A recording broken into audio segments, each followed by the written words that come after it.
Good evening, everyone. Welcome to Nothing About Us Without Us live stream special on how the Voting Rights Act being gutted by the Supreme Court impacts the disability community.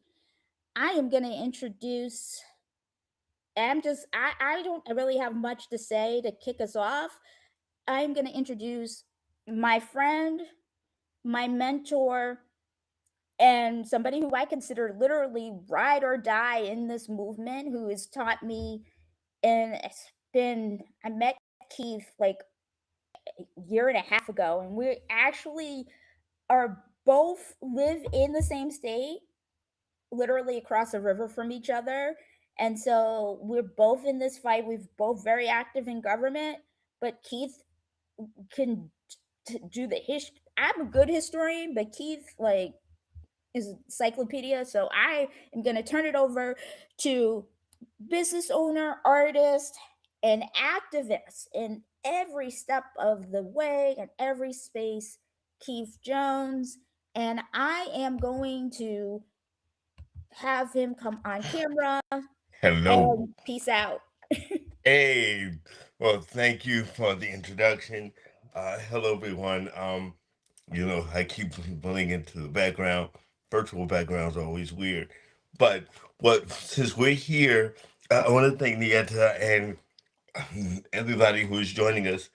One of the things we need to talk about with the impact is how everybody is like, oh, Lord Jesus, what is going to do now? They gutting the Voting Rights Act. Lord Jesus. Well, there are two things, and when Nieta was talking about the history, I think we need to frame this as the history of the voting and why we are at this moment and people are talking about the Voting Rights Act. Well, you do have to understand that in 1866, there was a civil rights bill passed which gave newly freed enslaved from Africans or newly freed black Americans the right to vote, black men. It was under the 1866 Civil Rights Act that also took place at the beginning of Reconstruction, which was between 1866 and 1874. Why does that matter? Because a voting population which had been excluded from voting was all of a sudden given representation, and we had black legislative representatives in local, state, and federal government. Although when tried to seat in the federal government, they refused to do it. You jump ahead 80 years it took before black people, black Americans, could participate in voting. Notice we didn't talk about accessibility, we didn't talk about language barriers, we didn't talk about polling places. We just talked about being able to vote. When you get to where we are now with the disability community, everything that we're talking about is 50 years old. I am older than most of the stuff we're talking about. You could not vote until 1971 if you were under the age of 18. That was the 25th, 26th Amendment. So, why does this matter, and what do you need to know about what you will be hearing tonight? Post Citizens United, post Gore v. Bush, there has been a concerted political effort to shape congressional maps. Democrats and Republicans are not state agencies. They are political parties. So a mid-decade redistricting is not a governmental function. These are private entities moving in that way. Why does this matter?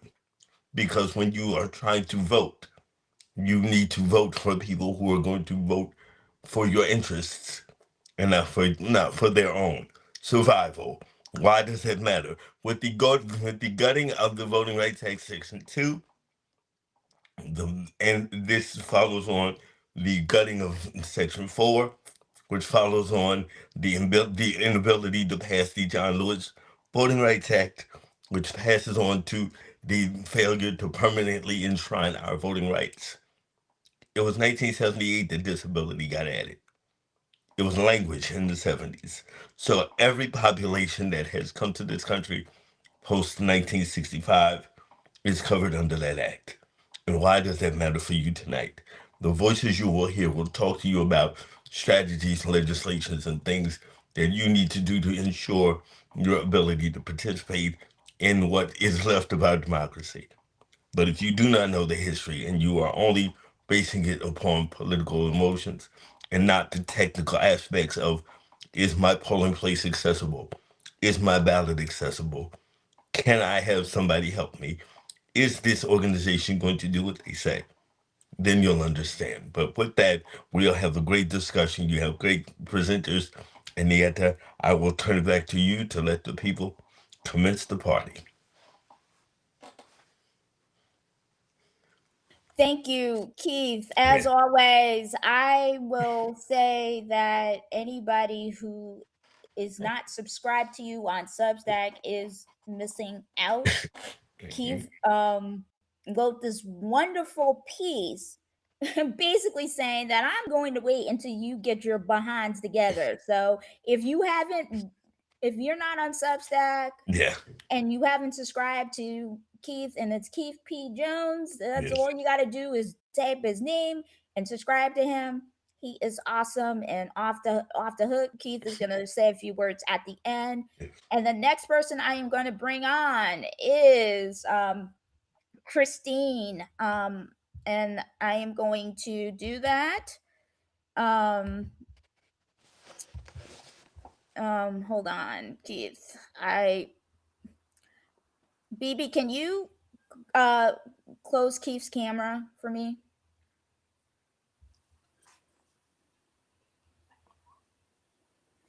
Hi, Christine. Hey, how are you? I'm okay. So, do you want to introduce yourself? I know you're an attorney extraordinaire, but what do you do for Disability Community for Democracy? I am the Southern Legal and I'm sorry, the Southern Regional Legal and Policy Committee coordinator. So, I'm just going to ask this question before we get started. What made you decide to be the coordinator? And Well, you I live in a blue state, so was actually interested prior to this debacle with the Voting Rights Act. I had reached out to you when I saw an announcement that you needed someone. I was actually involved in the committee prior to the request going out, and I thought about it for a little while, and I said, do I have the spoons to do this? And as things keep heating up politically, I am noticing that it's always the people who are most easily displaced, most easily pushed to the side, that are the first to get trampled in a situation like this. We're in a very bad situation, and anybody who believes that they are safe, regardless of whatever privilege they may hold right now, even as a person with a disability, you are not. And so I decided that this was an organization that I wanted to be part of. I like the passion. I like the get off your butt and do something about it energy. And so I decided that I was going to throw my hat in the ring, and here I am. So I'm gonna say thank you for one putting together what you're going to say, and I'm gonna ask this question before you start your presentation. You live in a blue state in the South, right? So it's I not. guess it's purple now. It's Yeah, Virginia. but but but it's it's still blue in more ways than a lot of other states in the South, with the exception of Delaware and And DC itself. Yeah. DC and Maryland, which Yeah. are all bluer than Virginia. But the fact that you were like, you saw what was happening in other parts of the South, you could have just said, I have a full-time job. I have been through it with this administration. I mean, it's not like this is a secret. You work for the federal government. Your story has been told on social media. You could have just said, I don't, not my problem. I just want to stay safe. I already went through illegal furlough. What made you said you admire to get off the butt attitude, which I like to say, no one's coming to save you. We need to save ourselves. No, no one's coming to save us. We need to save ourselves. But you've had a actual reasonable reason not to get involved. So what's made you decide to stick your neck out anyway? Well, I do work for the United States Department of Education currently as a conflict resolution specialist for the Randolph Shepherd program. And as I'm sure we politically savvy folks on this call know, the Department of Education is going through a very bad patch right now because there's a desire to dismantle it. And the Office of Civil Rights and the Office of Special Education and Rehab Services and all of the programs that protect people with disabilities from cradle to grave with respect to the Department of Education are potentially under attack. And I don't want to be complicit. So I have to do what I can outside of that position for as long as I may have it, um, to do what I can to protect people with disabilities. So basically, you are becoming like Elizabeth Booker Houston, working in the federal government during the day. Oh, And that would be cool. it- I wouldn't mind that kind of assessment. well, it's I'll true. stand in those shoes very happily. I mean, you're doing the work. I mean, you're not, making social media content like she is, but It might happen depending on what they do to me. You never know. You never know. so I'm gonna hop off camera because you're gonna give an overview of what what the history is and how we got here with the Voting Rights Act and how it impacts the South especially, but the whole country. And then I'm gonna ask you a couple more questions, and then that's it. So I'm going to mute my mic and turn off my camera. Okay. And everyone here may know that earlier today there was more Supreme Court villainy when it comes to Alabama. So we'll talk about that. Okay, so the right to vote from Jim Crow to disability rights and the Modern Voting Rights Act. And I want to thank Keith very much for setting this up for me because we're going to get right into it. So I want to begin with a simple idea. Voting rights are not just about race, and they are not just about disability. They are about power. Throughout American history, when groups gained political power, someone often tried to take it away.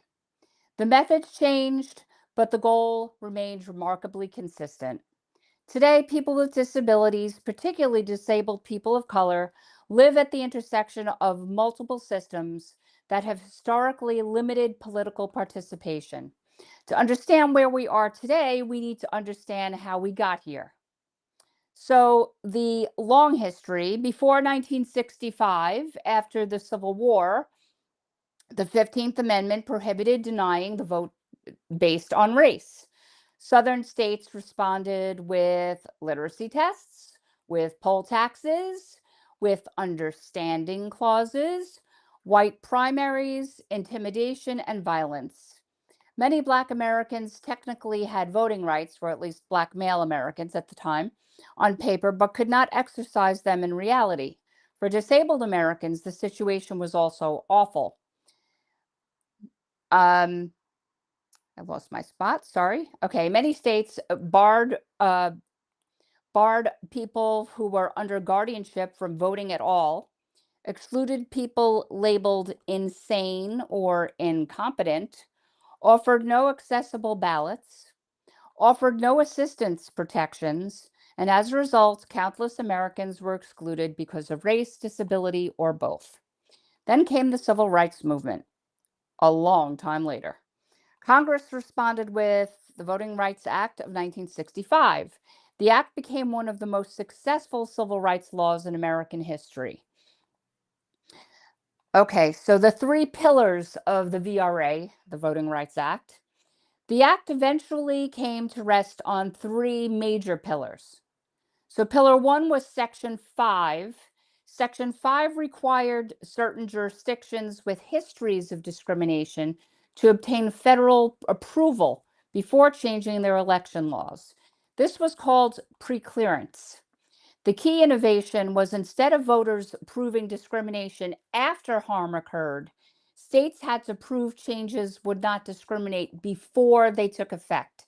So before you went to your, your ballot box, you went to your polling booth, they had to prove that those elections were fair and were not going to be discriminatory. Instead of, you go to the voting booth and you say, "Oh my goodness, I can't vote," or, "Oh my goodness, they're preventing me from voting, I have to sue," because that's a lengthy situation and an expensive one as well. Pillar 2 was Section 2. Section 2 became the nationwide enforcement provision. It allowed challenges to voting practices that denied equal political opportunity. This became especially important in redistricting cases. And now let's talk about Pillar 3, Section 208. Section 208 was added in 1982. This is where disability rights entered directly into the Voting Rights Act. Section 208 says voters who need assistance because of blindness, disability, or inability to read or write may receive help from a person of their choice other than an employer, employer's representative, a union, or union representative. For many disabled voters, Section 208 transformed voting from a theoretical right into a practical one. So why does Section 8 matter for all disabilities? Many people hear Section 208 and think only of blindness, people who use wheelchairs, or people who are hard of hearing or deaf. It is much broader. It protects blind and low vision voters, voters with mobility disabilities, voters with intellectual disabilities, voters with traumatic brain injuries, voters with developmental disabilities, voters with mental health disabilities, older adults whose disabilities affect voting, or individuals who are not literate or with low language proficiency. The principle is simple. The voter chooses who assists them, not the poll worker, not the state, not the political party, the voter. Disability and race. Let's talk about that intersection now. Disabled Americans are not a separate population from communities of color.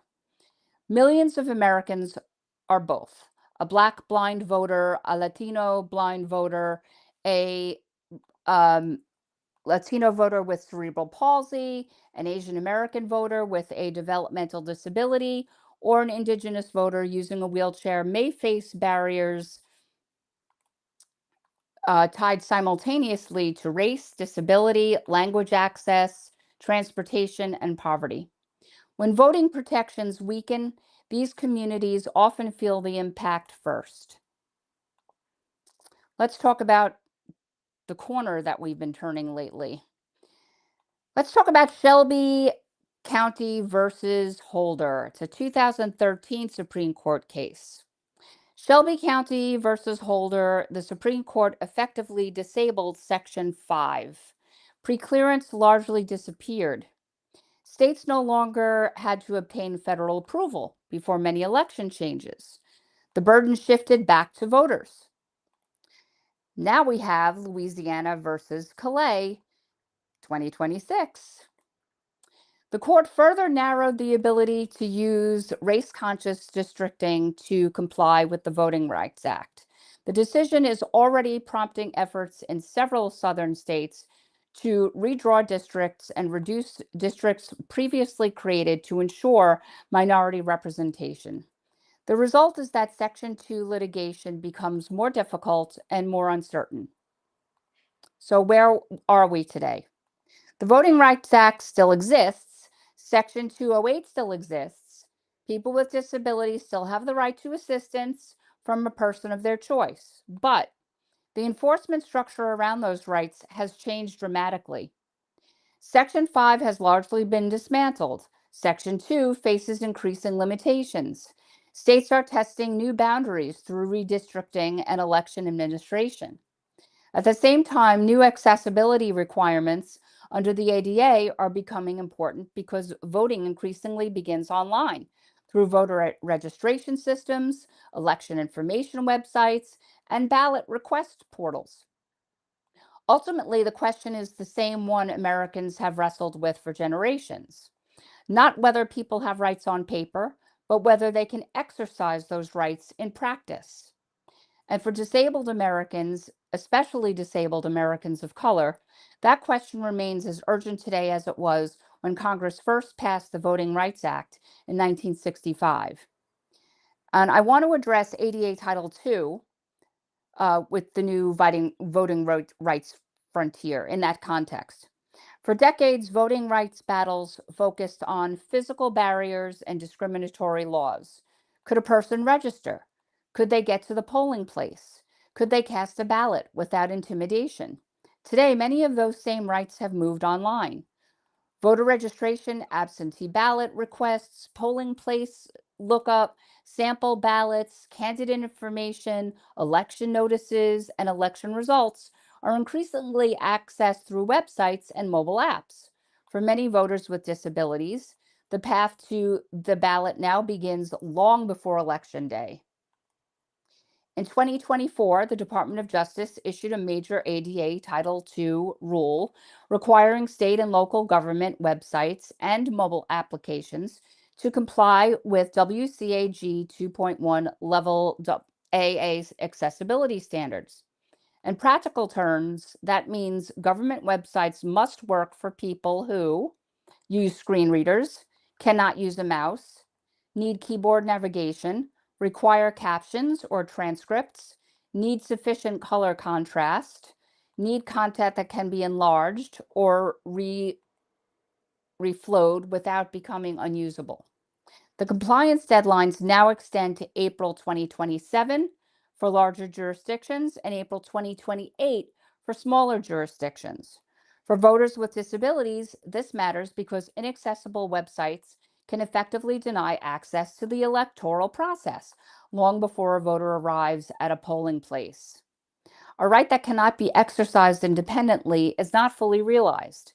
This is particularly significant for blind voters, voters with low vision, voters with mobility disabilities, voters with dexterity impairments, deaf and hard of hearing voters, and voters with cognitive disabilities. The ADA is increasingly becoming a voting rights tool because democracy itself has become digital. So what's happening in the South? This is where the story becomes especially important for disabled people of color. The Supreme Court's decision in Louisiana versus Calais did not directly involve disability rights. It was a redistricting case. But redistricting determines who has political power. For decades, Section 2 of the Voting Rights Act was used to challenge district maps that diluted the voting strength of minority communities. The court's decision in Calais has been interpreted by many state officials as creating greater flexibility to redraw districts without the same level of concern for preserving minority opportunity districts. As a result, legislatures and political leaders in several southern states have begun exploring or advancing maps that reduce districts previously designed to ensure representation of Black voters. The most immediate activity has occurred in Louisiana, Alabama, Georgia, Mississippi, where there are discussions regarding future congressional and legislative maps. Texas discussions concerning future redistricting strategies. Civil rights organizations have signaled additional legislation, but the legal landscape is now more uncertain than it was a decade ago. When discussions about voting rights occur, disability is often discussed separately from race, or it's not discussed at all. Real people's lives do not work that way. A disabled Black voter does not experience racism on Monday and disability discrimination on Tuesday. A disabled Latino voter does not separate language barriers from disability barriers.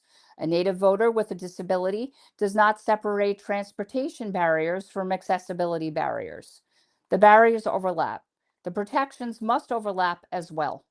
When Section 5 preclearance was effectively dismantled in 2013, communities lost an important mechanism that stopped discriminatory election changes before they happened. When Section 2 became harder to enforce, communities faced greater challenges protecting representation after changes occur. When Section 208 is challenged, voters with disabilities may find their ability to receive assistance threatened. When government websites are inaccessible, voters may face barriers before they ever reach a polling place. These are not separate issues. They are different points along the same path to political participation.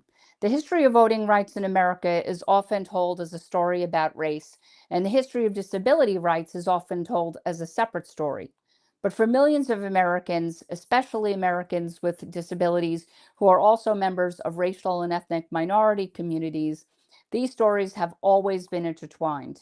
The Voting Rights Act was never simply about casting a ballot. It was about whether every citizen could participate equally in democracy. Today, that struggle continues in courtrooms, legislatures, polling places, and increasingly on government websites and mobile apps. The methods of exclusion may evolve, but so must our commitment to ensuring that every eligible voter can participate fully, independently, and with dignity.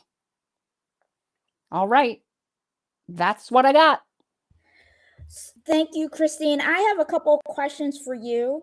If you can bring Christine back on, thanks.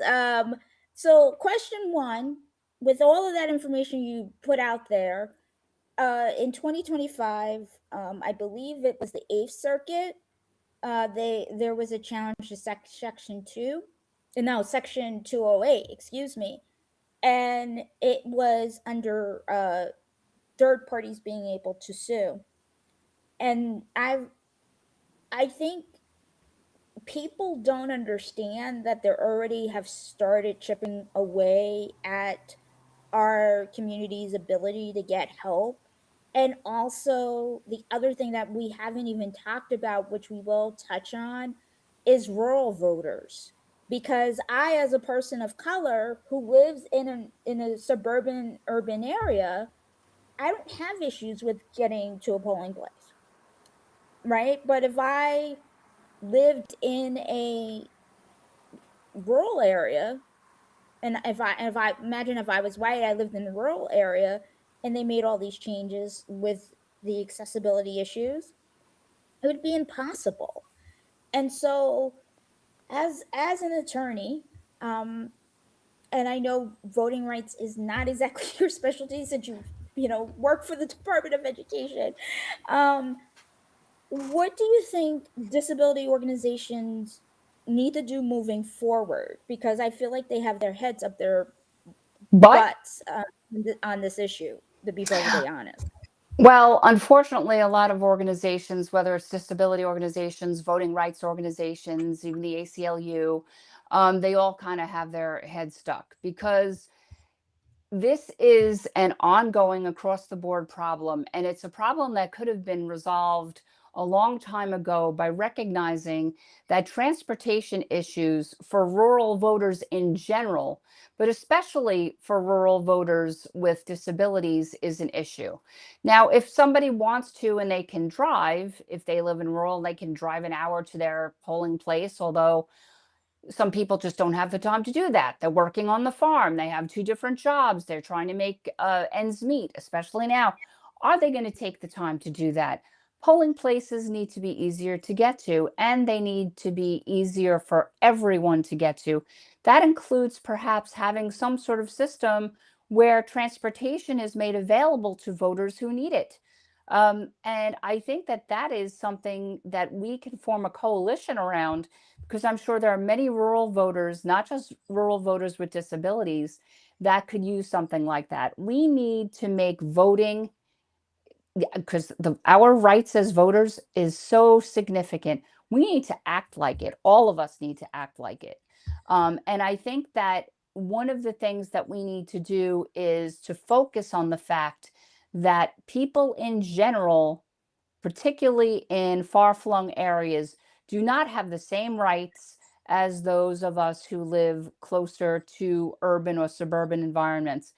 And without causing another us and them situation, because we certainly don't need more of that, um, we need everyone to recognize that political power needs to be shared in our country, and political power needs to be something that we get into everyone's hands. And that means being able to get everybody to a polling place, no matter who they are, no matter where they live. And I think that that is something that needs to be addressed by anyone who cares about voting rights, whether it's a disability rights organization or not, but especially disability rights organizations, because we are almost always the ones in front of things that make things better for others. Let's think about curb cuts, for example.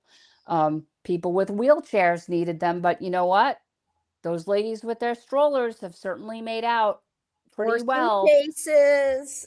You You pull know, out a suitcase, for example. suitcases, rolling suitcases, the electric eye doors and the in the stores, the all sorts of stuff. So, when we get out in front of something, it benefits everybody, but everybody tends to forget that very inconveniently. Last question. So you are the Southern Regional Legal and Policy Coordinator, and I know we need bodies for We for do. for the region. So tell people what states you cover, and how they could uh reach you, either by, it's up to you, like by email, which I know you have a couple email addresses, whichever one you prefer to give out, and how you know My how goodness, I hope I can remember I don't have the list of states in front of me. I hope I can remember them. you don't have to Um, remember them all. Basically, though, we really need some deep south bodies, people, because this is where it's happening. This is where it is particularly dangerous right now. It will spread, but right now we need people in Georgia, we need people in Mississippi, we need people in Alabama, Louisiana, West Virginia, Arkansas. Um, I think I said Mississippi already.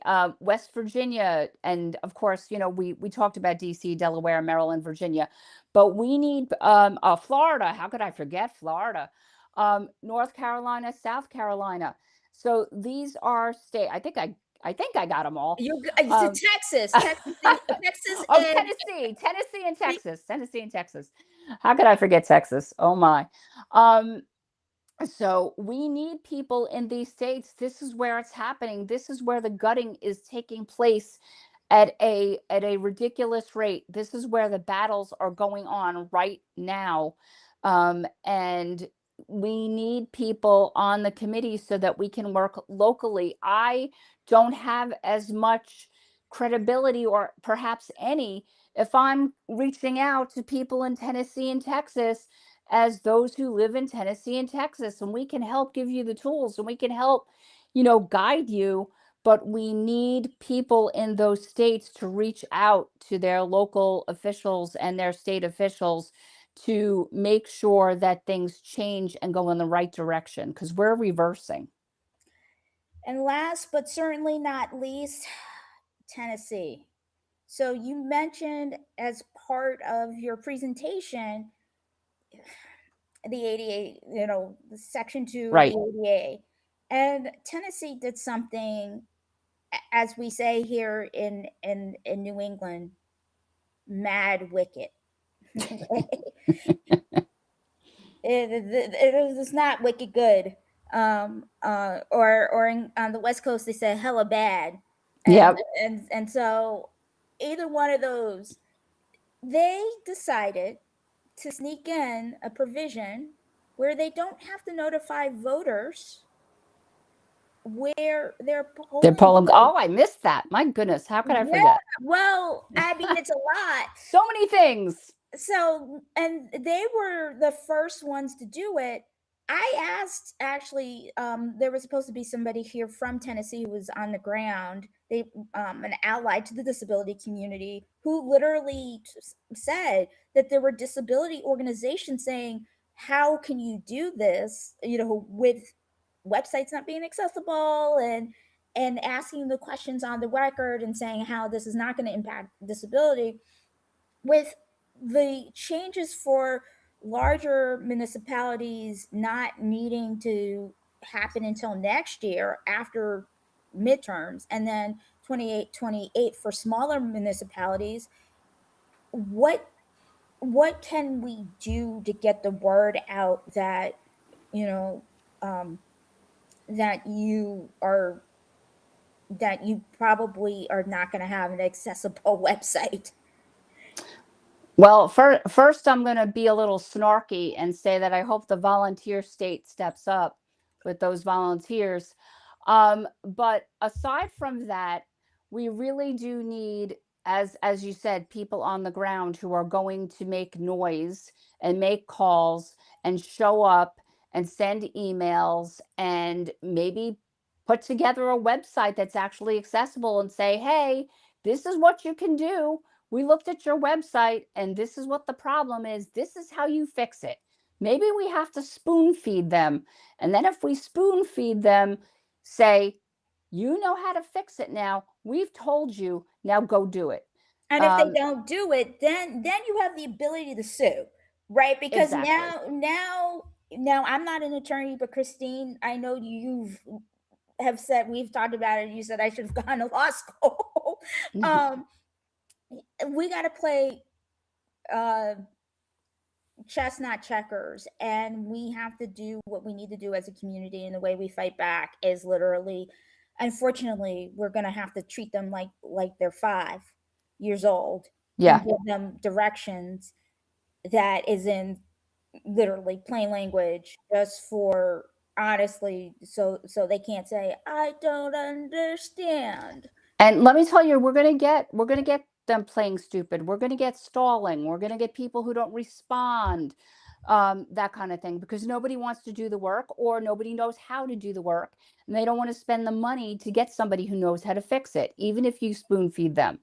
And then, of course, because we've got Section 5 that was dismantled, if something happens, then we have to have standing because we have to show that we went and we were harmed by this. And then it takes time and it takes money to go after these states and these municipalities for not making it possible for us to vote. And let's face it, our population does not, we don't have all these funds at our disposal. Well, part of that is that those who have the funds in our community don't invest in us. That's right. number one. But then two, there's so many barriers to employment that people who are on disability, who could actually technically work if their access needs were met, are part of the safety net, just because they can't access employment. It's not even that they can't even work. So and we are a newer community, right? We have to remember that we were really the last to get like this major bill. I mean, the ADA is based on the Civil Rights Act of the Civil Rights Act of 1964. So it's not even 40 years old. Nope. And so I was part of the ADA generation. I was in yeah, we both were. We middle grew up with it. I was in middle school when it became law, and and I was actually in elementary school when 88 election happened. So when George H.W. Bush was the one who mentioned disability. So this issue used to be nonpartisan. Now it's become partisan, even everything's partisan now. So with that, Christine, I want to thank you for doing this, and And if somebody wants to get involved, how can they reach you? And who lives in the South? You can reach me at C as in Christine, F as in Frank, Grassman, GRAS as in Sam, S as in Sam, MAN at iCloud.com. That's CF Grassman at iCloud.com. And so everyone, this is going to be in the show notes afterwards. This is going to be available to all subscribers to Nothing About Us Without Us. So you will have access to this. And thank you so much, Christine. And you are actually done. You can hop on and hop. You can. Yeah, I do have to get going, but everyone have a great evening, and I hope to hear from some people in the South. Thank you, Christine. I'm just going to announce the next Southern Regional Coordinator meeting is next Thursday at 7 p.m. Eastern Time. 7 p.m. Eastern Time. And with that, I'm going to have Carrie come on. Carrie's from New Disabled South. And the policy manager. I'm going to just say this. I want to say special thanks to New Disabled South. They are co-sponsors of this event. New Disabled South is a badass organization. They, as soon as I reached out and said, hey, I want to do this, they said, hell yes. And had Carrie stepped up to speak. And Carrie, what made you decide to speak today? And you're muted, by the way. Yeah. Okay, I muted. So what kind of made me come to speak today was because South Carolina was one of the states that was trying to rush redistricting before the midterm. Literally 2 weeks before was when they started debating the redistricting. And I also feel it's important for us to be on the main stage, bring a rural perspective that I think a lot of people are coming from a more city perspective, and the rural people don't get talked about as much. So, yeah, and I thought your org was really cool. I followed you for a while, so yeah. Well, thank you for following us. I'm assuming you're following us either on IG or Facebook. I guess like the question I have for you as a rural voter, and I know South Carolina, I know they, said nah because we've already started voting and they had increased voter turnout, but they're going to play games for 2028. So what does that mean for your city if they go through with the redistricting for 2028? If they go through with the redistricting map that they currently have going on, that came from Washington, D.C., that was not even created by our own legislators. So, I want to make sure and frame that a lot of these maps are not even dictated by our legislators, but some think tank, some organization in D.C. that's never even been there. What that's going to mean for my city is it's literally going to be cut in half, and we are a rural city. So it makes no sense for us to be cut in half. In my county, the only Black majority district is going to be cut in half. And they're going to, in an effort to get rid of, and this is all in an effort to get rid of our one Black congressman and one Black majority voter district. And so with that, what would happen is, for example, the way they drew mine is the way they drew it for my city, especially, we would be looped in with a college town and an urban town, none of which well, the college town we were already looped in with, but half of the city would be looped in with Columbia, South Carolina, which is the state capital of our state, and would be it's a city, it's urban, it's not as rural as South Carolina, as easily where I live, or as Pickens County. And it would be and that county is 2 hours away. There's no way that someone that lives 2 hours away from rural farmer land can accurately represent us in this fight. So, yeah.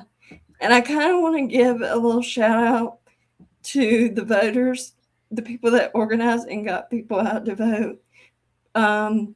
The people that organized a protest on the day they decided not to go through with redistricting yet. One of them was our policy advocacy arm, New Disabled South Rising. Our executive director, Mel Moore, partnered with like the ACLU, Black Votes Matter, and some other Black voter orgs to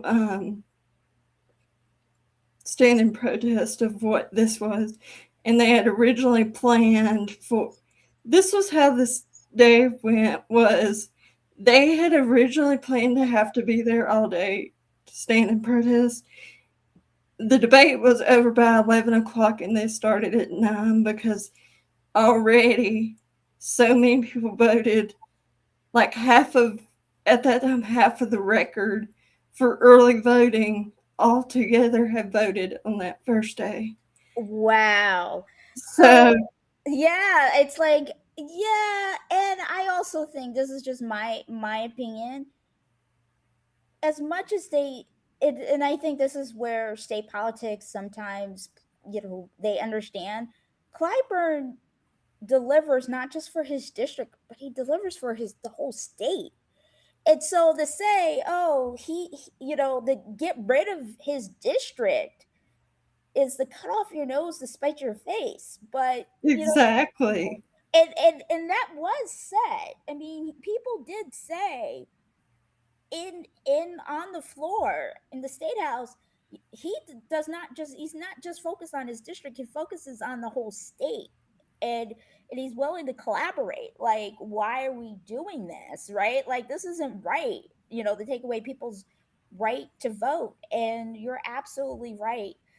So I'm going to get off camera and I'm going to give you an opportunity to tell people why they should, from your perspective as a Southern rural voter, why they need to engage with their state officials, because it does start, like, redistricting is a state issue, not a federal issue. U.S. Congress does not do that. That's state. So to tell people, why you think, in the South, especially since you work for New Disabled South and you are a regional organization, and how they can get involved with New Disabled South. And again, I want to thank New Disabled South and New Disabled South Rising for partnering with us on this event. And I'm going to shut my camera off, and then I'm going to ask you one more question, and then I'm going to send you off. Give me a second, and you can go right ahead. So, why I think it's important, I think a lot of times, even with disability rights organizations and even with Black voter organizations, sometimes the rural voice is missing, the rural disabled voice. And I can't remember the exact statistic, but like, for example, in my county, we have one of the highest disability populations in the state. So for that to, cut all the voters out, you're cutting basically part of the disability community out of the vote. And then there are people that are, don't have representation. I was kind of doing some digital organizing, educating people about the redistricting, and I saw, several people say even disabled voters that weren't Black or other people of color, that they were saying, I don't know if I'm going to vote because I don't feel like my vote matters if they're going to make this district that goes into urban, Columbia. Like, why would someone possibly from Columbia represent me? And so I think that is where you need to kind of speak on that and really reach out to rural areas, because a lot of times rural areas is where there is a higher population of people with disabilities, and it is where I have pretty accessible voting. My precinct is only about, the one I went to was the early voting. It was about 20 minutes. It was about 10 minutes, but I don't drive, so I know how fortunate I was to have someone to drive me. So there's several rural voters that can't access the vote if you can't drive. And so I think it's important for any kind of voting rights organization to really consider about getting rural transportation. I appreciated Christine's comment on that. I think for me personally, like, the thought of being represented by someone that lives 2 hours from me has, like, I live in a country rural area. Like, I live next to deer. Deer are my neighbors. So they can't understand, what farmers need, that we need better roads. Our roads are literally crumbling. And like, I think if I was to advise people is to really, like, even get to know your community, get to know people from all different sides of the aisle, because you might have an idea more than common. That's how we managed to stop the redistricting now, was because people from both parties, independents, what have you, voters, went out and voted, and was 56,000 plus people on day one. And I read where early voting is like 220,000 total in the last 2 weeks. So just getting out there, motivating your people, making sure you're talking to your friends, even if you don't have a big social media platform or you're nervous to make phone calls. Like, I'm Gen Z. I don't really like making phone calls, but I do have a decent relationship with some of my state representatives. So getting to know your state representatives, if they have, a lot of times after their legislative session's over, some of them will have town halls. I highly recommend going to them and saying, hey, don't redistrict, or hey, why did you do this? Fix it. And, really be visible wherever they are. Make sure you're there.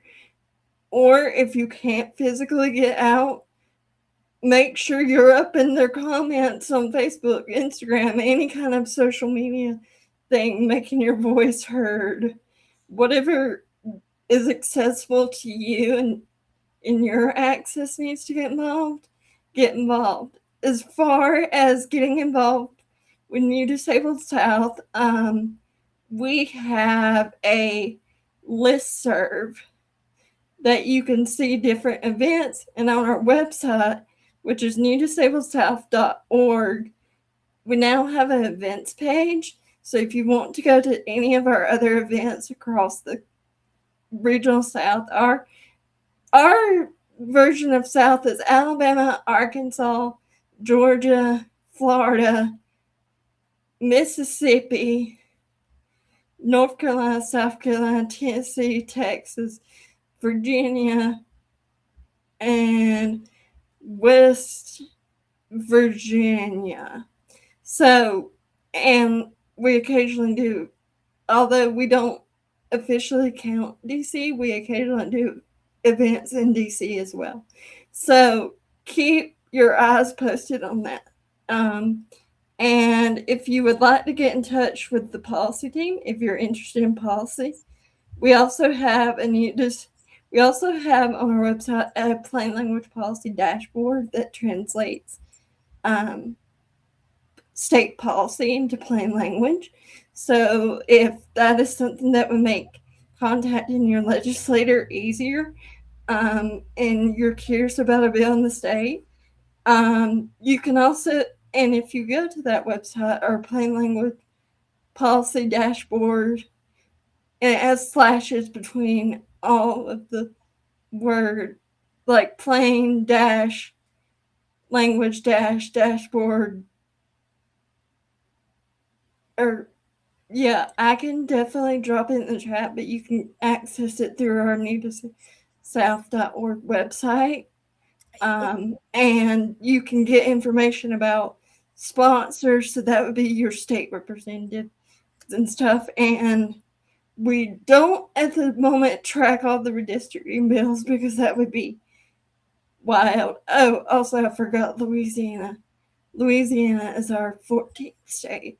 So, yeah, if you want to get involved and look at that, and it says so on the website, but if you have ideas for bills that would be useful to translate, we will also be having voter guides soon for the general election.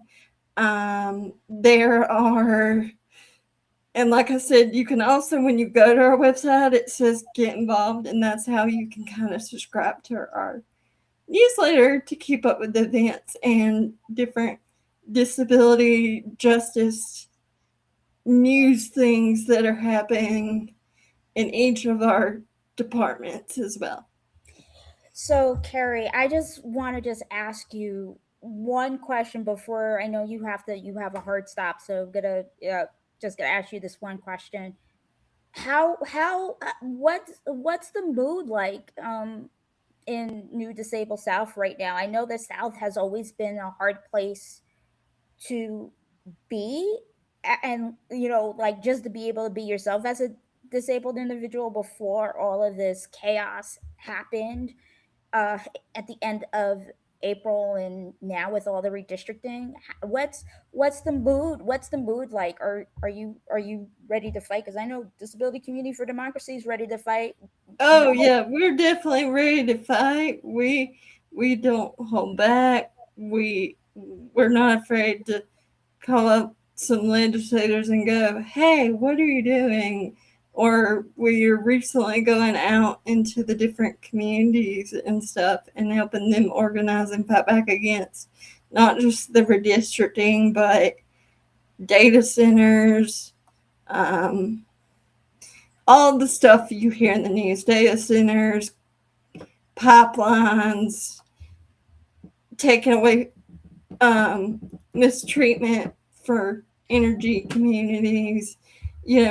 We're always in the fight, and shout out to our organizing team that really hold organizing people that hold that. But yeah, we're ready to fight. We're ready to meet people. We're ready to build power and plug into those communities instead of taking over, and yeah, support them however we can.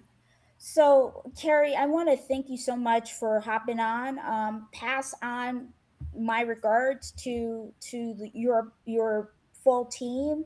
I know Dom is enjoying his vacation right now, and I will send him a personal thanks directly. But let everyone else know that we at Disability Community for Democracy, the whole team appreciates the fact that you stepped up and spread the word about our event, and Carrie, that you actually told your story, because this is not just a Black issue. This is a human issue, and your community's being impacted by it, and you're not Black. So we need to change the narrative that the Voting Rights Act, it's only for minorities and minority people, and it's for everyone. So I want to thank you, Carrie, for participating. And I'm going to call next to the screen Justina. Justina, you want to come on right now? I don't know where you are. Okay, I don't see Justina. Okay, so this is what I am going to do. I am going to find out where Justina is, because she hopped off for a second, and this is what I'm gonna do. I am going to do a little bit. I'm gonna actually bring on Jennifer. I'm going to bring on Jennifer, and I'm going to have Jennifer talk a little bit about the needs of the legal and policy team right now. Jennifer, are you available?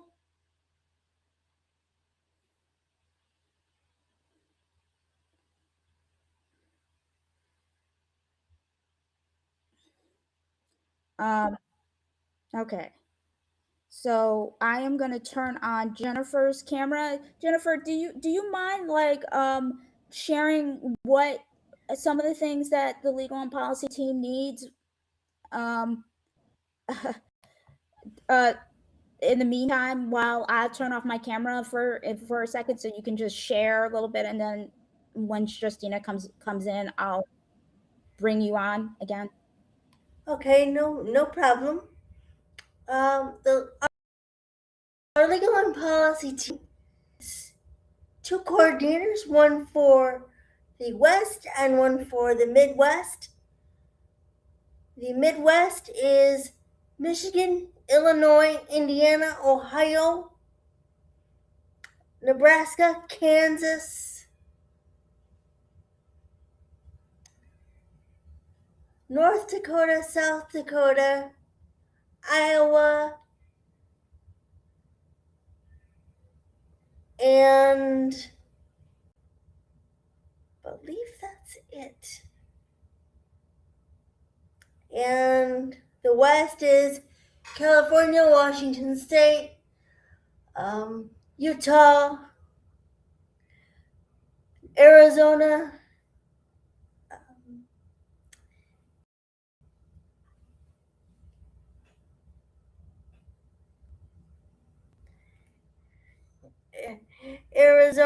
and New Mexico, as well as Oregon and Alaska, and I believe Hawaii is part of our Western region as well on our map. Anyway, regional coordinators for the West and Midwest. There is an entire list of duties that those regional coordinators have. Among other things, they organize meetings. They plan our regional and legal and policy meetings. They do a lot of research pertaining to laws that affect the disabled community, whether it is something that uplifts the community or something that is going to issues for the disability community. And we advocate, and they would help advocate accordingly pertaining to those laws. They also would work closely with me as legal and policy co-lead to set up different calls to action and campaigns pertaining to issues specific to their region, whether it's something to do with healthcare or transportation or some sort of accessibility or access need, like voting rights, which I personally believe are most rights as Americans, regardless of race, regardless of class, regardless of anything that may be a qualifier in terms of making someone a minority or disenfranchised person. I would like to welcome, but before I do that, any interested parties can email me at Jennifer, that's J as in Jelly Bean, E as in Edgar, N as in Nevada, N as in I as in intelligent, F E as in Edward, R as in Richard, at disabilitycommunityfordemocracy.org. Welcome back, Justina.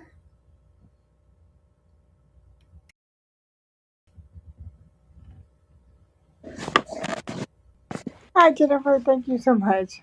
I'm so sorry. As you guys know, I am. Well, I'm not sure No if you're problem. familiar.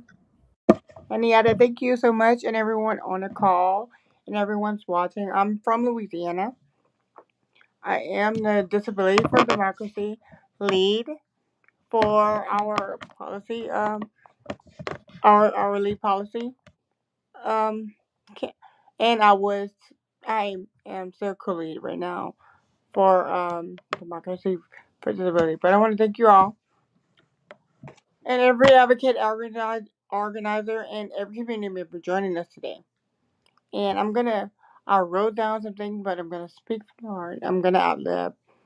And this is something that I sustained a spinal cord injury 16 years ago in 2011 in October. I wasn't born with one, and that does not differentiate me from anyone who was born with disability or sustained one. Um, it took me a really, really long time to understand. What are you doing, kid? I'm sorry, that's my daughter. She's in my heart.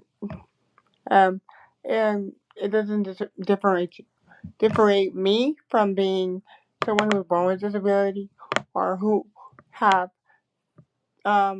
sustained one either from spinal cord injury, brain injury, or mental developmental disability or something that happened, whether it was a chronic illness. Um, but I am in Louisiana. I'm a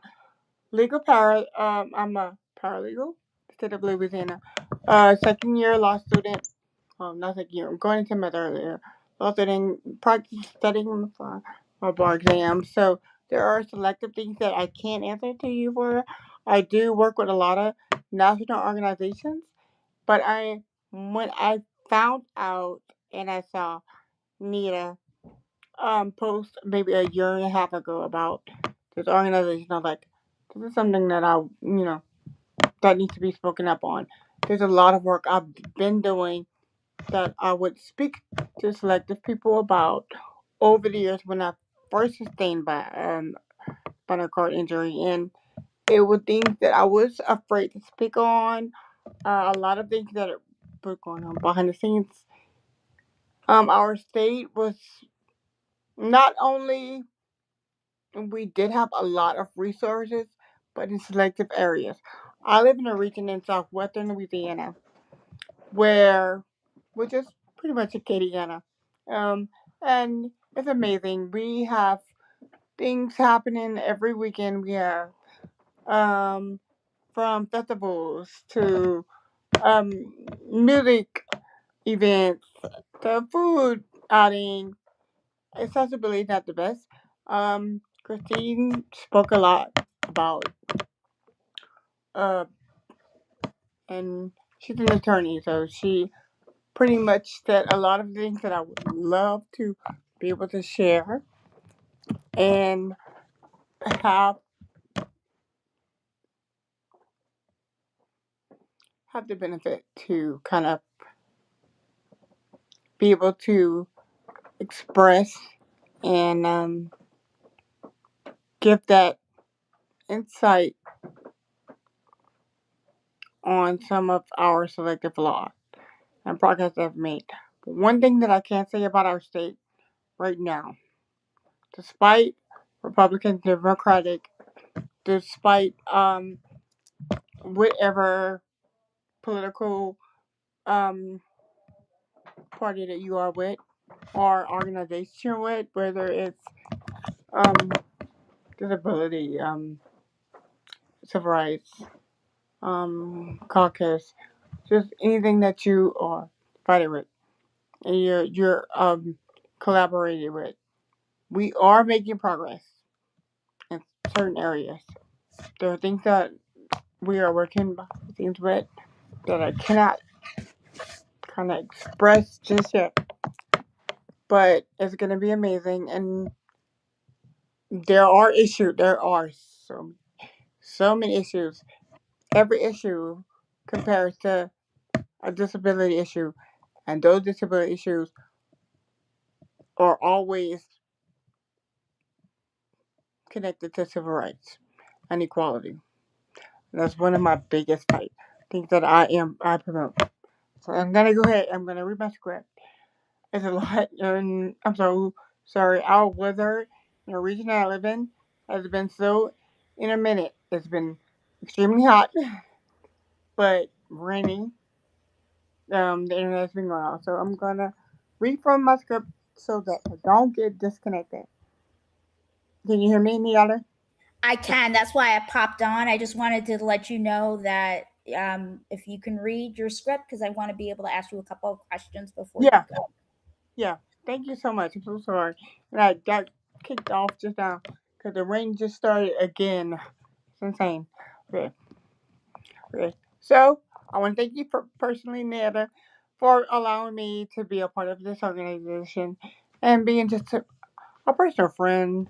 Been there when I could call you. There's like the things that me and you have shared, and so many others who have been on the call that I've met over the past 2 years in person and online in the past couple of years. So to thank everyone in online joining.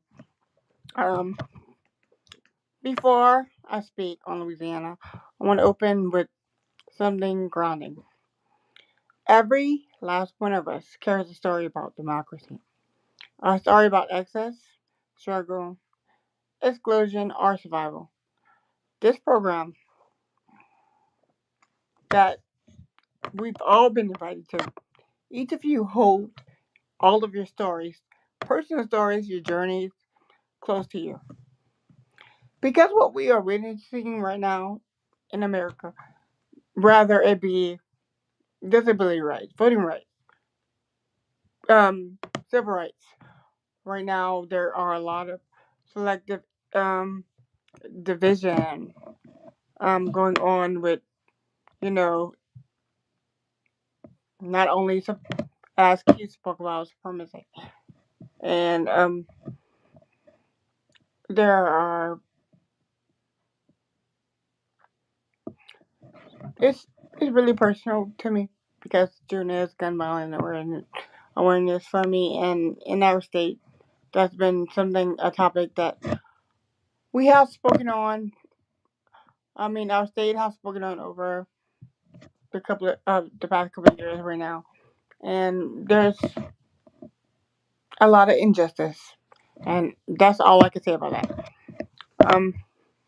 But like I said, what we're learning now is not theoretical. It is lived.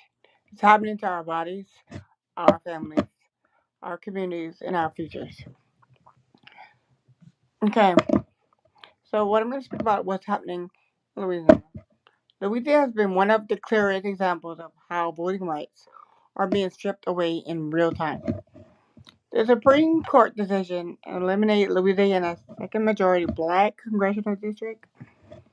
This ruling overturned a federal court order requiring Louisiana to recreate a second district where black voters could elect a candidate of their choice.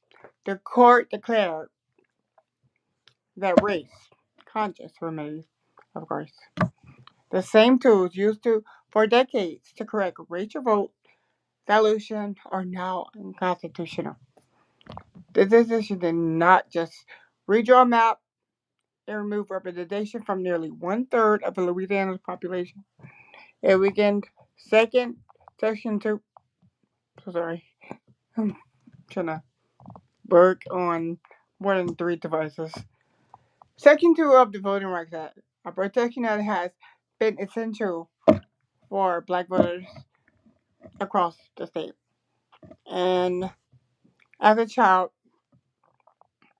I've been witnessing my family's been major playing on discussing ways to make us understand why it is important for us to speak out and about voting rights. Since I was able to walk from my grandparents to my dad's to my mother, my grandmother, and my entire family, they would speak about it, and I would just listen. I was always an observant person. I'm always one thing that everyone needs to understand, especially right now, and this goes out to the youth because we need more younger generations. That's why I always, when you see me, you see my daughter. Not only my daughter, but you might not see my nieces and nephews or any of my younger family members with me. That's because some of them are a little bit shyer. But I let them know that I said, be fast to listen and slow to speak. And make sure when you speak, you have facts. And right now, that is super important. Especially right now across the South. And here in Louisiana, the new restricted voting laws in the past year, Louisiana lawmakers passed laws that restrict absentee ballots, add new identification and paperwork requirements, limit who can access disabled voters, increase penalties for caregivers and support staff who have helped someone vote, reduce access for institutionalization and rural disabled voters. And not only in Louisiana, we are a rural state, but not only are we a rural state, we are an urban environmental state.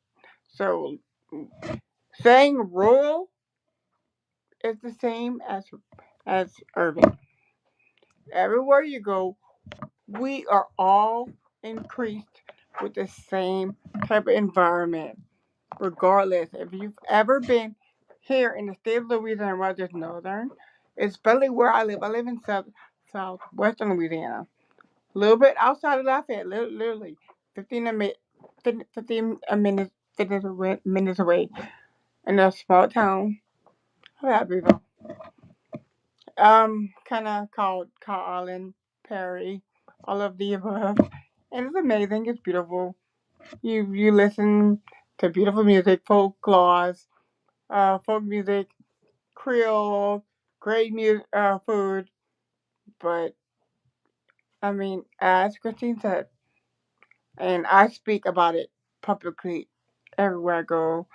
I when I sustained my spinal cord injury, and I realized that I had to learn a new way of thinking and being able to integrate my new lifestyle and able to ways to take care of not only my daughter, but get back into pursuing my law degree and understanding that, okay, this is not going to be my new normal to go with my family into selective, I'm like, rolling to a festival in Louisiana they understand accessibility rights, and they know every type of like ASL. Justina, can you Yes. wrap it up? Oh, I'm so sorry. Okay. So let me finish up. Okay, disability rights in Louisiana has warned that these laws could disfranchise over 1.1 million disabled residents, people who rely on absentee voting, absentee voting because of mobility barriers, chronic illness, lack of transportation, or increase of inaccessibility polling places. These laws do not protect elections. They they criminalize disability. They criminalize care. They criminalize participation. Okay, one second. As we continue this program, I want to thank each and every program speaker: Christine, Terry, Keith, Jennifer, Nita, from my truth, my expertise, and your lived experience. Because this fight belongs to all of us, not just me. And everything that you all said, personally, have been a part of everything that I stand on and I believe in, and I am just proud to be a part of it. And being knowing that I've been able to be able to know you guys in person, online, and friends. And as a disability advocate for Louisiana and work for our state, I just want to let you guys know that in Louisiana, it's not just a policy shift. It is a direct assault on civil rights, disability rights, racial injustice, and basic promise of democracy. So, the recent dismantling of the voting disability rights protections and the passage of the restrictive state laws that have been placed on millions, especially blacks, disabled, rural, and elderly voters, in the home way. Some of our Louisiana lawmakers, I'm so sorry, Indiana. I know you have a few questions for me. Yeah, we got to wrap it up. We have a hard stop in like 5 minutes. So I know, I'm so sorry. Okay. So I just want to let you guys know, thank you for allowing me to share some of my perspective and some of my insight on what it is to be what's happening right now in our state. And there is a lot of injustice, but there are a lot of policymakers and legislative and some of our federal policy makers who sit on Capitol Hill right now who are opposing this administration and making waves. Justina, before you hop off, you're also part of Rev Up, and Rev Up, and you also serve as your regional, I believe regional chair for the National Independent Living Centers, and I know those are Rev Up's part of AAPD, which Mhm. are uh, I believe both organizations are C3 nonprofits. Mhm. What are those organizations doing to get out the information around voting rights and access right now? Because I know you wrote a statement about that for Rev Up. What is Rev Up gonna be doing, like a Yeah, voter drive to get more people registered to vote with? not that we have been Rev Up with Louisiana have been pretty partnering with Texas, and we are right now opening Rev Up Louisiana. So we are going to be advocating more. You'll be seeing that really like within the next few weeks, and along with Nickel.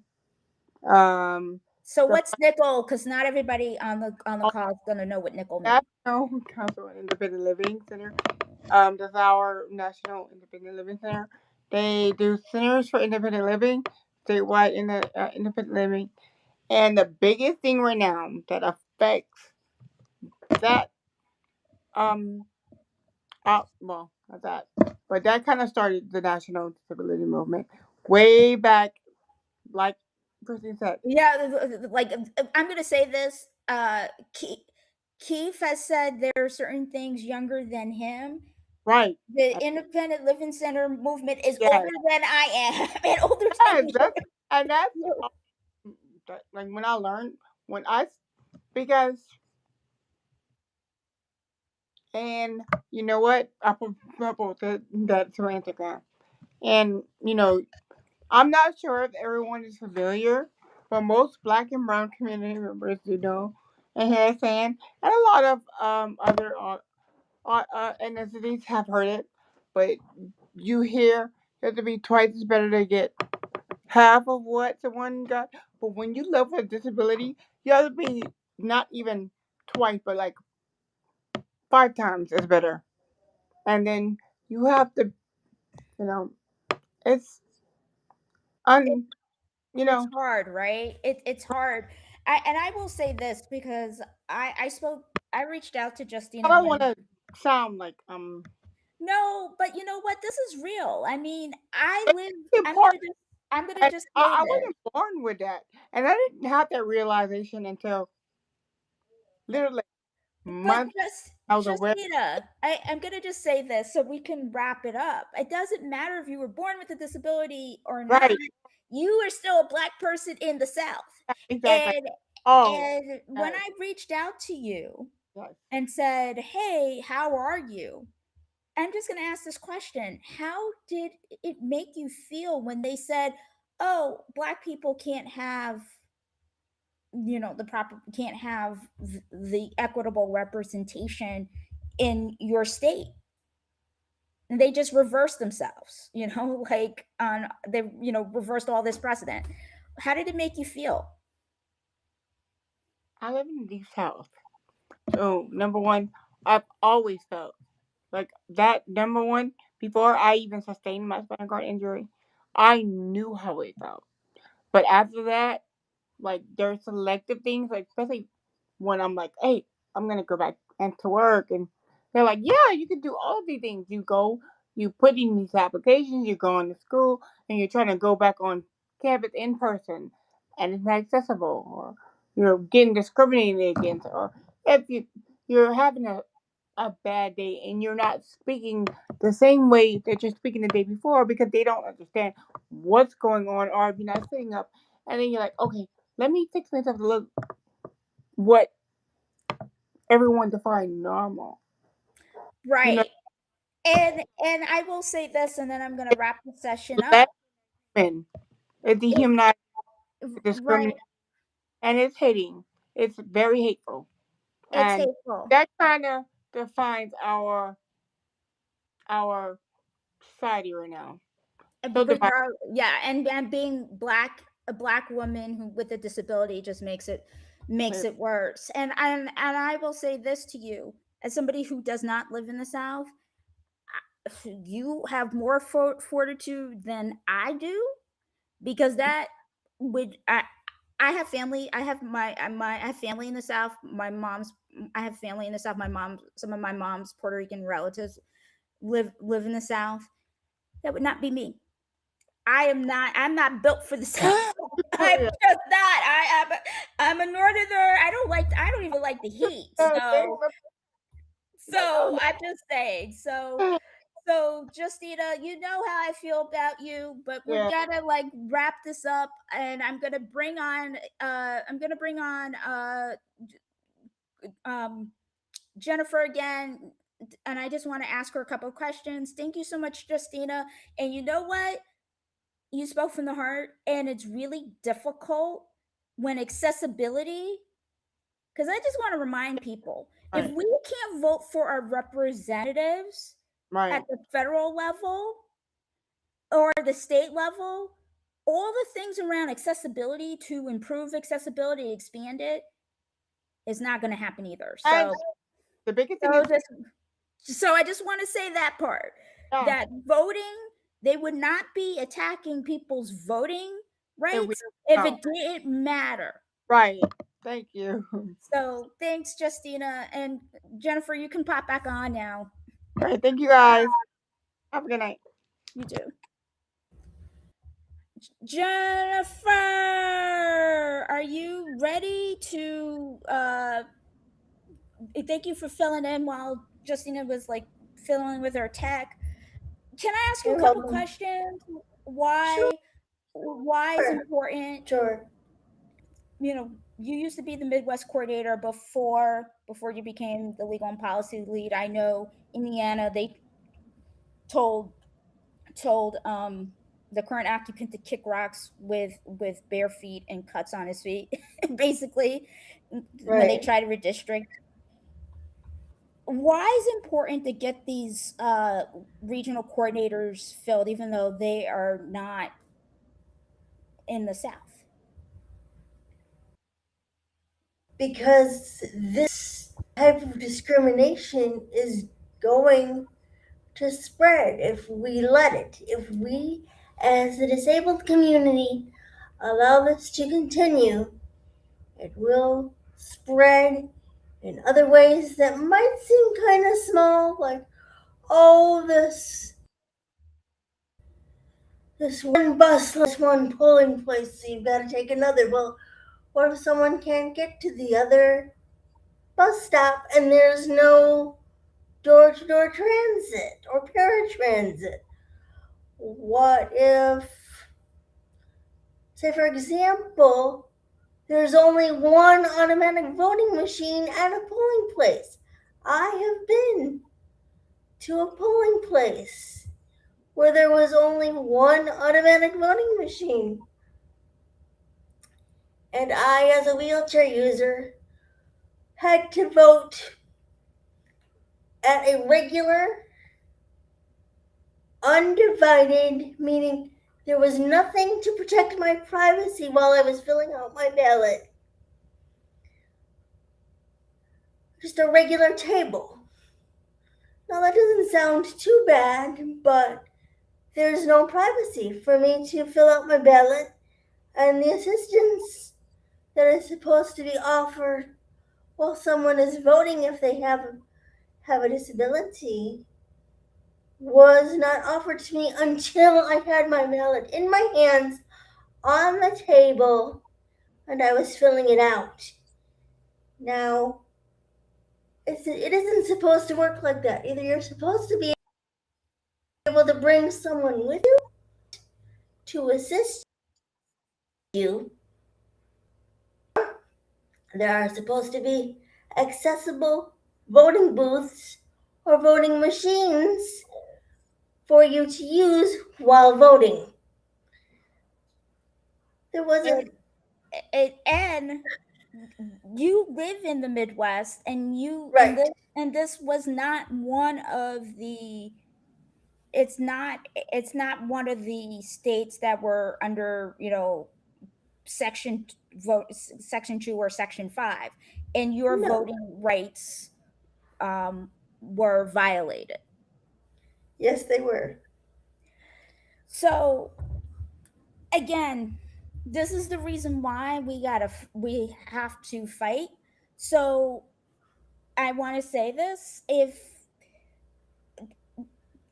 I know the answer to this question, but I'm just going to ask the question: how could, like, I know you talked about being coordinators, and you need to live in the regions that Jenny was saying, for the Midwest and West.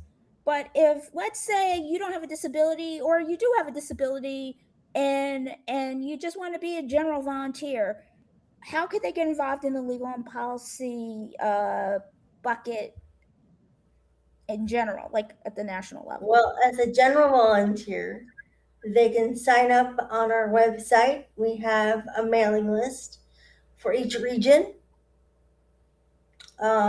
There's a legal and policy mailing list for each region. So if you live in the South, you sign up for the South, and Midwest and Northeast, and so on. So you can do that as a general volunteer, but we do have an attendance policy. I want to mention that because this Disability Community for Democracy is not something where you do small, quick tasks that only take a few literal minutes, maybe 2 to 3 minutes, and then you're done, and you don't have to do anything else for the rest of the time. Even as a general volunteer, we want people to assist us in being our boots, wheels, mobility aids on the ground, so to speak, to let us know how things are actually working in their municipalities, in their communities. Let us know how the laws and access laws are working for you in your community, how to actually, as opposed to how it's written in the law and on paper and in the legislature. We need to know that so that we as a community can organize and fight these things or further promote them and sponsor them and support them as an organization. And that is what our general volunteers do. So you really, if you decide to be truly interested in actually what it takes to participate in helping our community. Because no one's coming to save us. We need to save ourselves. This has been the whole theme of this tonight. Is no one's coming to save us. We need to save ourselves. And Jennifer, I want to say to you, thank you so much for sharing your own story and the hard work you are doing. Jennifer also writes for our publication, the newsletter portion of our publication, Nothing About Us Without Us, and she's gonna be the legal and policy co-lead until the end of the year. So if co-lead, if you're thinking about getting involved and you have a love for legal and policy, you don't have to be an expert. You don't have to have a law degree or any law experience like Justina and Christine.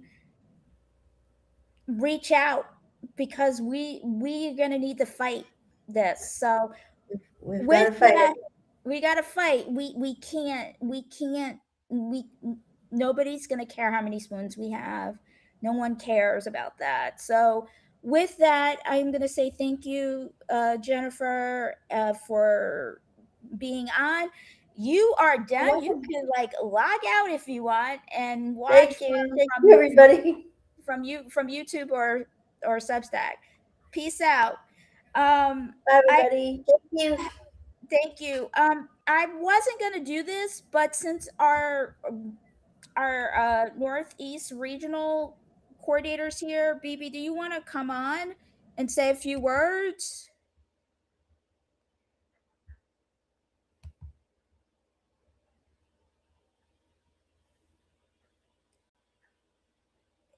You're muted. I can see you, but you're muted. You're muted.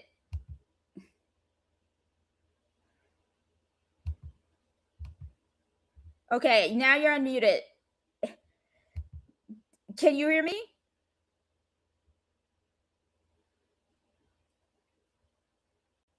BB, can you hear me?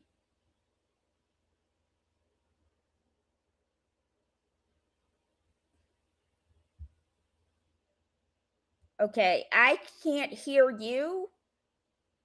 I think there's a delay. All right, BB, I'm going to shut your camera off, and I'm going to bring on Keith to wrap us up, because I can't get your camera, your internet to work. Keith, I'm going to add you back to the live stream. Are you around? I don't see you.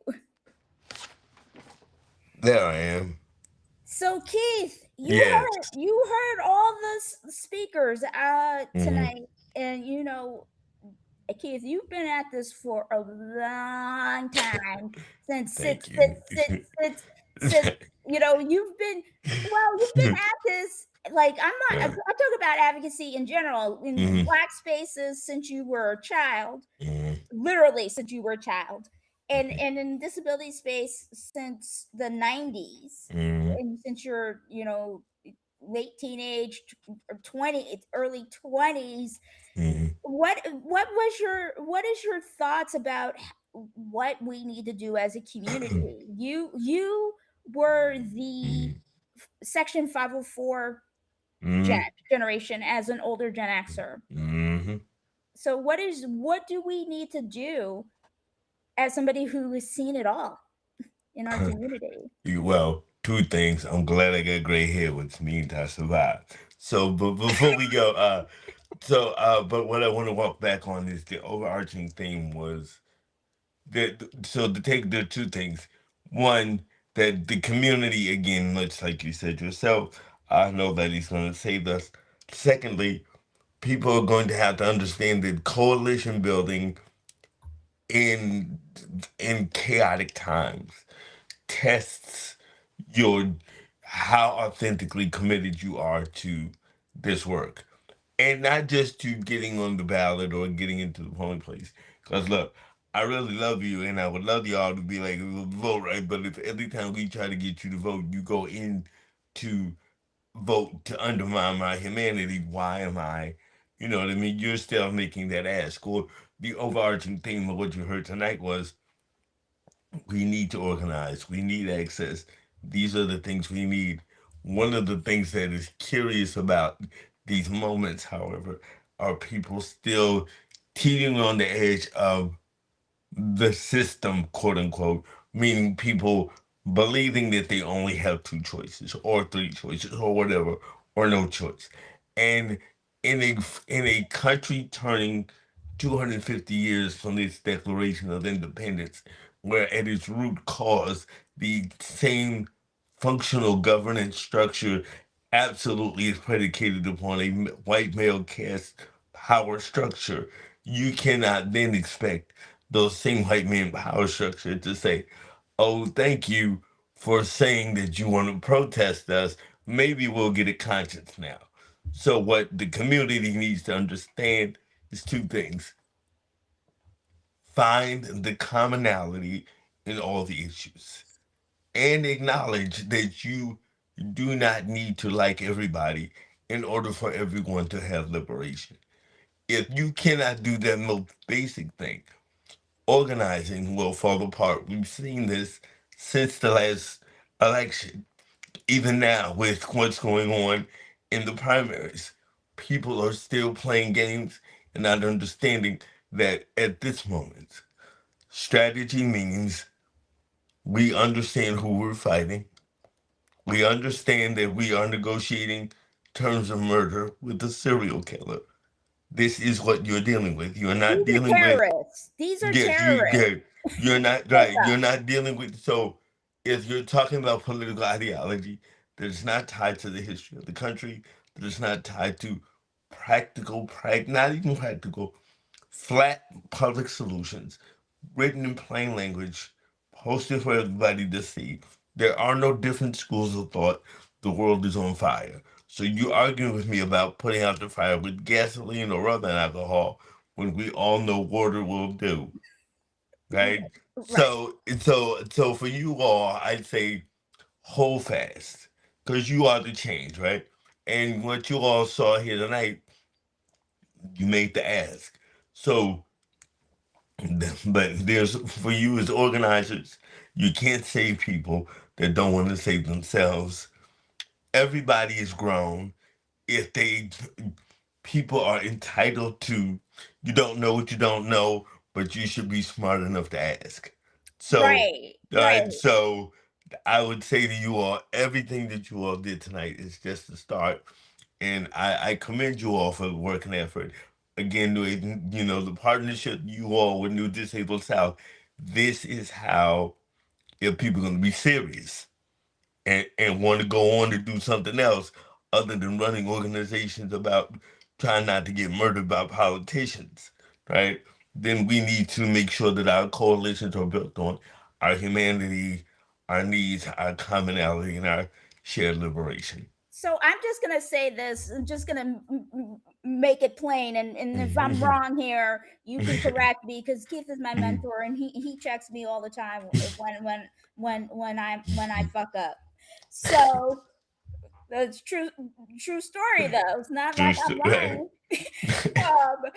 So should we have debates about grifting and I don't There's like no, this person, they are another Trump Republican, they were in Trump's orbit and now they're fighting, they're fighting for democracy. Like I'm gonna say this, like I don't care about any of that. You know what I care about? All the things that you said.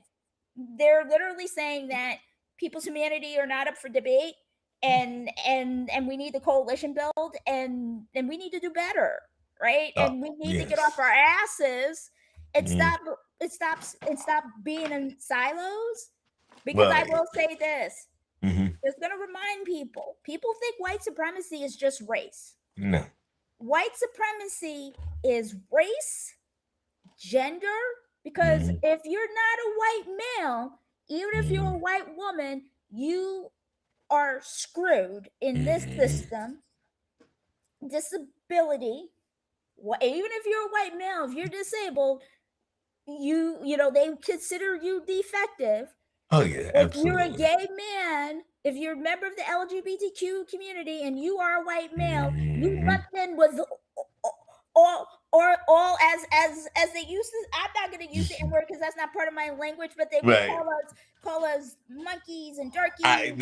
All of that. And all of that. All of you are going to get lumped in with us because it's happening in real time to the white women, and the white women who had proximity in his administration are all being replaced by mediocre white men. Well, so I just want to say, if anybody is doing the work, like Keith has always said, are they serious? So, are they?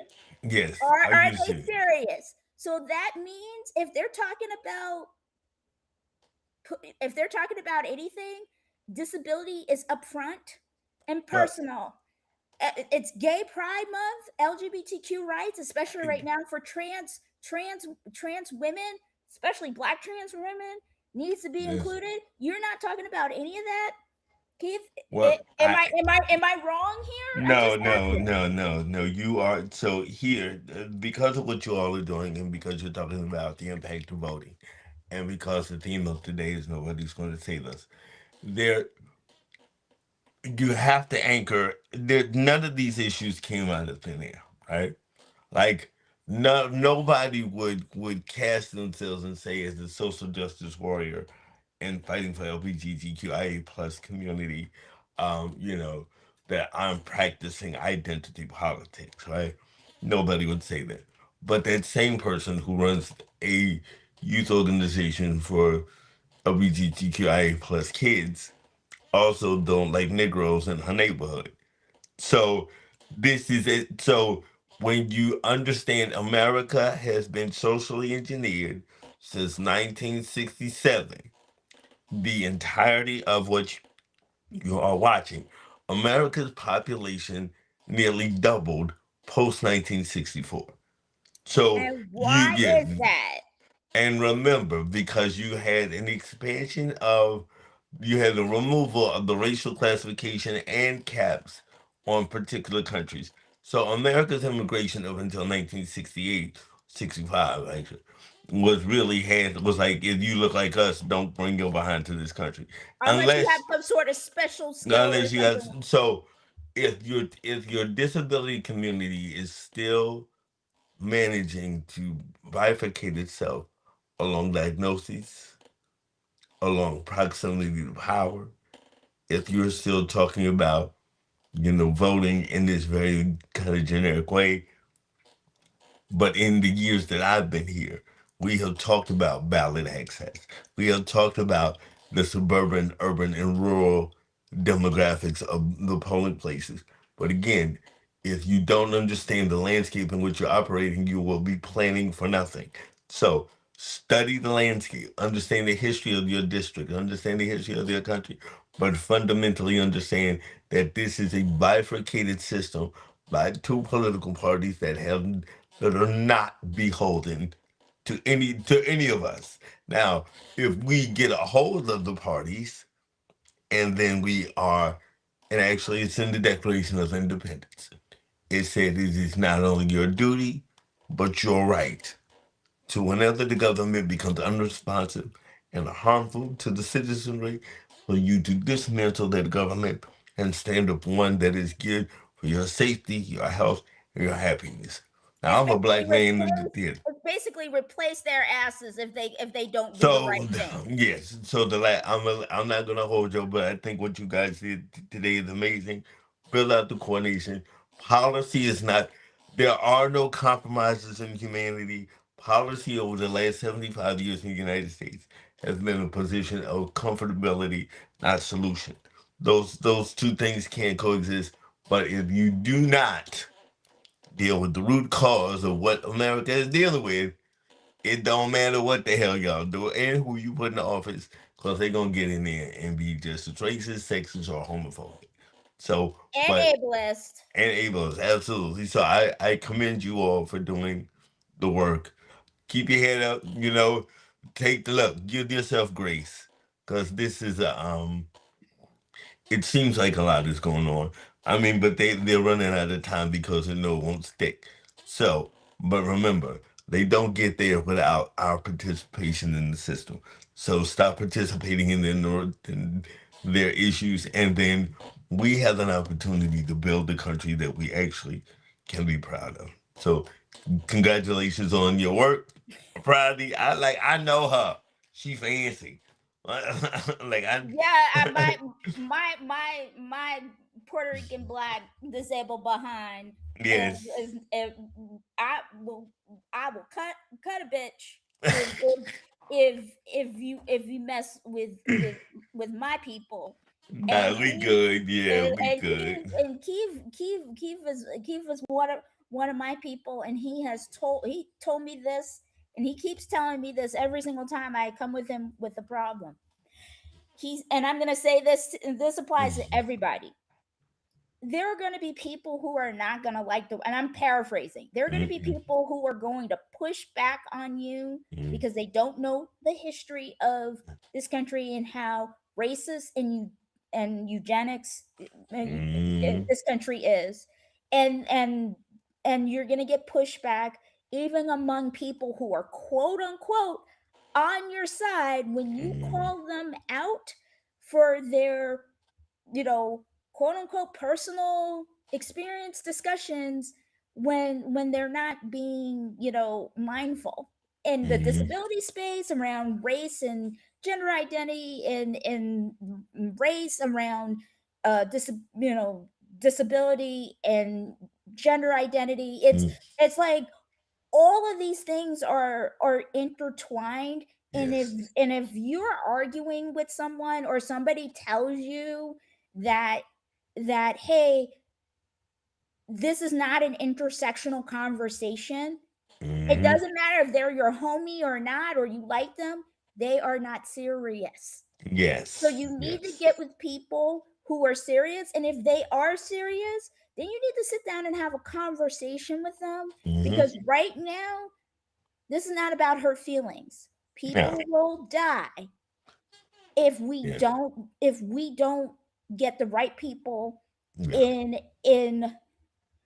the House and the Senate.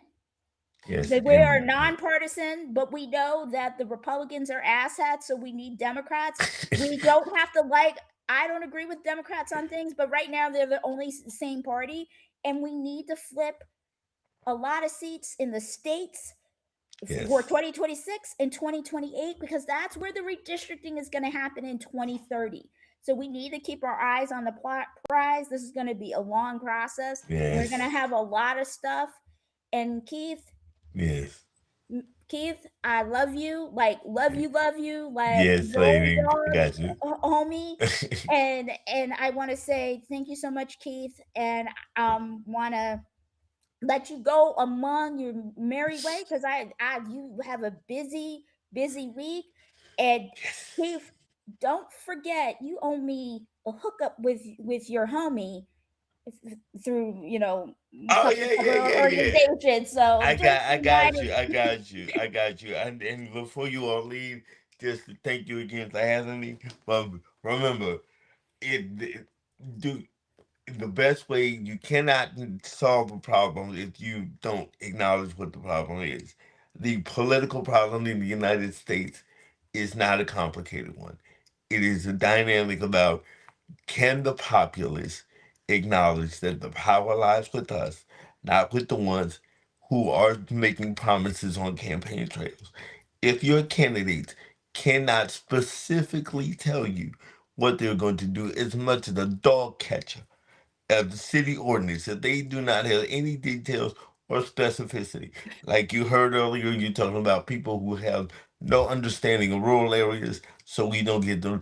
If I'm running for an office, it is incumbent upon me to be intimately aware and acutely aware of all the issues facing any population by which I am asking to be their representative. And it's not even And just running for office, Keith.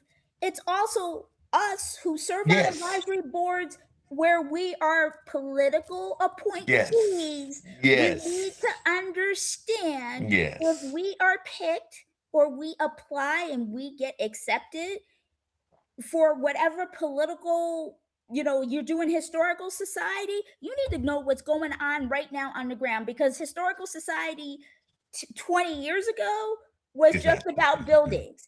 right, Now it's about the world being on fire and how we're going to preserve the buildings right. and the world being on fire. Same thing, you're on the state, Yeah, our yeah. state's disability commission. I'm on everybody knows I'm on the city of Cambridge's disability commission Mhm. as a secretary.